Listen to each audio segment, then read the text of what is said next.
তো good morning বন্ধুরা, এখন বাজে প্রায় 9টা 4 আর আমরা বেরিয়েছি একটু ঘুরতে। এই প্রথমবার বাইক নিয়ে কোথাও রোড ট্রিপ করতে বেরোলাম, আর সেটা হলো মায়াপুর।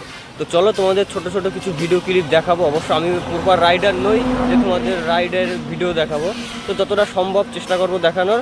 তো আমরা এখন আছি কিন্তু নাটাবেরিয়াতে।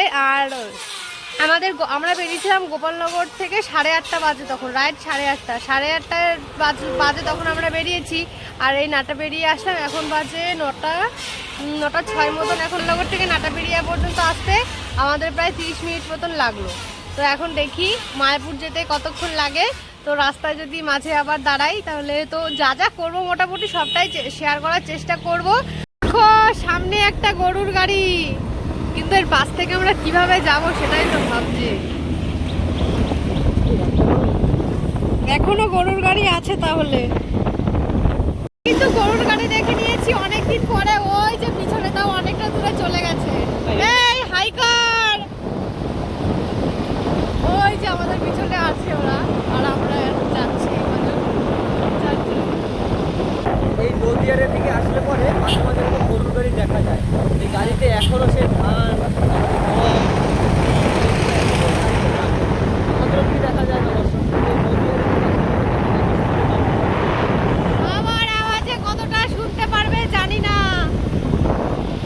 আমরা আছি সিন্দ্রানী, আর এটা হচ্ছে সিন্দ্রানী ব্রিজ।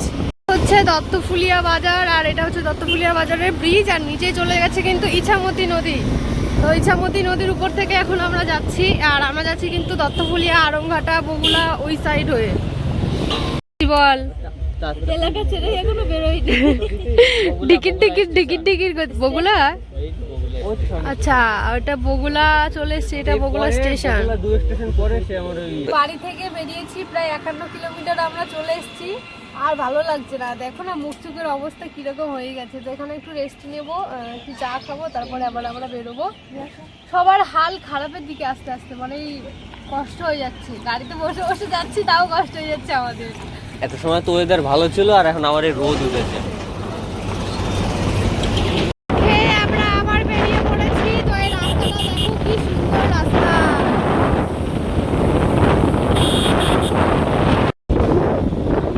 এই দেখো এইগুলো কি বিল্ডিং তৈরি হচ্ছে এইদিকে। আর আমরা এখন কোথায় আছি সেটা বুঝতে পারছি না।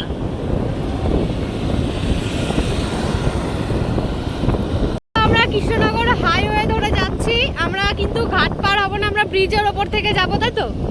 উপরে একটা হাইওয়ে, আমরা নিচের থেকে যাচ্ছি। হ্যাঁ, উপরে হাইওয়ে, আর আমরা যাচ্ছি নিচ থেকে। তো রাস্তাগুলো ভীষণ ভালো লাগছে দেখতে। আর আজকে ফাঁকা আছে, অতটা জ্যাম টাইপ বা ভিড় নেই, রবিবার যেহেতু।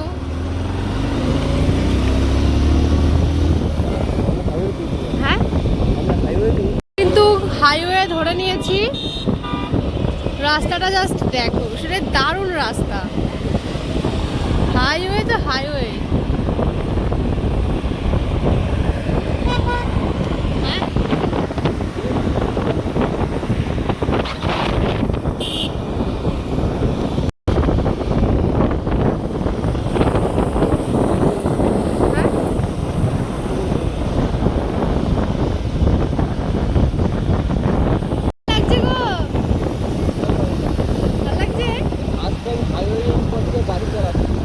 আরে কেমন লাগছে? কেমন ফার্স্ট টাইম, প্রথমবার আমাদের সবার।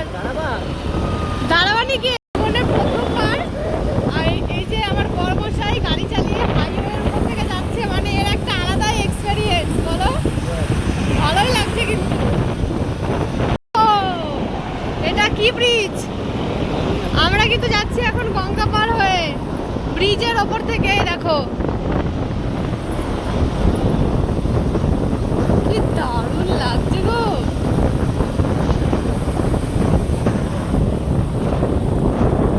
সত্যি গাড়ি বা মানে বাইক নিয়ে এই রাস্তায় না আসলে এই রাস্তা ঠিক মজাটা আসে না। হাইওয়ের ফিলটা বাইকটা নিয়ে আসলে কিন্তু নেওয়া যায় না, 4 চাকার তো ভিতরে থাকা হয়। আর এটা তো পুরো বাইরে, মানে মজাই মজা। বাদিকে ঢুকলাম মায়াপুরের রাস্তায়, আর এখান থেকে আর বেশি সময় লাগবে না, মোটামুটি 15-20 মিনিটের মধ্যে আমরা পৌঁছে যাবো। তো চলে এসেছি ইসকন মন্দিরের কাছাকাছি। এই মোড়টা ঘুরলেই কিন্তু মন্দির দেখা যাবে। ভীষণ ভালো লাগছে, অনেকদিন পর আবার এসেছি। আর এখানে এই জায়গাগুলো তো কখনো অপ্রিয় হয় না, মানে আসি যতবারই আবার আসতে ইচ্ছা করে, প্রত্যেকদিন আসতে পারে, এখানে থেকে গেলেই ভালো হয়, এরকম একটা ব্যাপার। এই দেখো এই মন্দিরে আমরা এসেছিলাম, আমাদের চ্যানেলে ভিডিও আছে এই মন্দিরের। এটা হচ্ছে চৈতন্য প্রভুর এই জন্মস্থান টাইপের একটা মন্দির, এখানটা তাই আছে। গুলোতে আমরা ঘুরেছিলাম আমাদের চ্যানেলে, আগেরবার শীতকালে এসেছিলাম, তখন এর ভিডিও আছে এই মন্দিরের। বলো, এই মন্দিরের ভিডিও আছে আমাদের কাছে। এর ভিতরে ক্যামেরা অ্যালাউ নেই অবশ্য।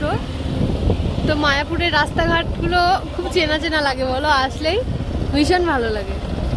দিদিদের সাথে এসেছিলাম আমরা, এই হোটেলটাই ছিলাম। নিপাতি যদি ভিডিওটা দেখে তাহলে দিদির মনে পড়বে। আর ওই দেখো মন্দিরের চূড়া দেখা যাচ্ছে এখান থেকে। আর এই সাইডে রানা প্রভুর বিরিয়ানির দোকান, এই যে রানা প্রভুর বিরিয়ানির দোকান, এই যে। আর সামনেই আছে মাসির বিরিয়ানির দোকান।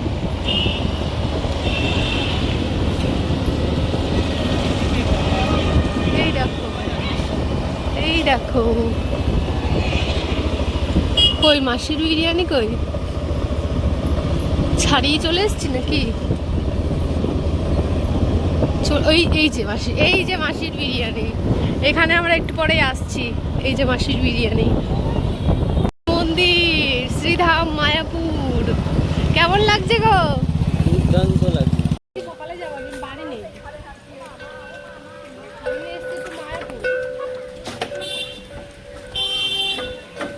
আমরা তো মায়াপুর চলে এসেছি, আর আমরা গেছিলাম গোশালাতে ঘুরতে, কিন্তু মনেই নেই যে আমরা ব্লগ বানাচ্ছিলাম। ভিডিও করতে মনে নেই, শর্ট ভিডিও করেছি শুধু। এবার এখন যাচ্ছি আমরা মন্দিরের দিকে। যদি এখন মন্দিরের গেট খোলা থাকে তাহলে অবশ্যই মন্দিরে ঢুকবো। আর ক্যামেরা তো আশা করি করতে দেবে না ভিতরে, বলো, ক্যামেরা করতে দেয় না।